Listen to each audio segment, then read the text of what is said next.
আমি তো এর আগেও বলেছি আমাদের ইংল্যান্ড কিন্তু শীত প্রধান দেশ, আমরা সামার খুব একটা পাই না। তা সামার পেলেই আমরা বাসায় থাকি না। তা চলেন আমার সঙ্গে, ছুটির দিন রবিবার আমরা গিয়েছিলাম স্ট্রবেরি পিকিং করতে ম্যানর ফার্ম ফুডে। তা সেখানে যাচ্ছি। তা ওইখানে যাওয়ার পরে প্রি বুকিংও করা যায়, আবার ওইখানে যায় সরাসরি টিকিট কেটেও ভিতরে যাওয়া যায়। তা আমি প্রতিবারই প্রি বুকিং করলেও এবার আমরা সরাসরি যে টিকিট কেটে তারপরে আমরা গার্ডেনের ভিতরে যাই।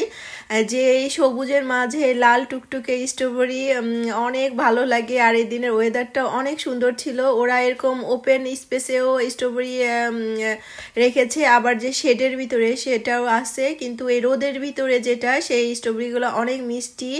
আলহামদুলিল্লাহ, আল্লাহর অপূর্ব সৃষ্টি। মানে এটা আসলে আমি প্রতিবারই যাই, কিন্তু এক একবার এক একটা অনুভূতি। তা আমরা গাছের এই লাল টসটসে স্ট্রবেরি পাচ্ছিলাম। এখানে কেজি হিসেবে ওরা এটা সেল করে। এখানে এন্ট্রি ফি আলাদা, আবার স্ট্রবেরিটা তোলার পরে যে কেজি ওই কেজি হিসেবে তারা এটা সেল করে। তো এভাবে আমরা একটা একটা করে স্ট্রবেরি পাচ্ছিলাম। আমাদের বার্মিংহামের আশেপাশে 5-6টা এরকম স্ট্রবেরি ফার্ম রয়েছে। এটা আপনারা গুগলে সার্চ দিলে দেখতে পারবেন। সবাইকে অসংখ্য ধন্যবাদ।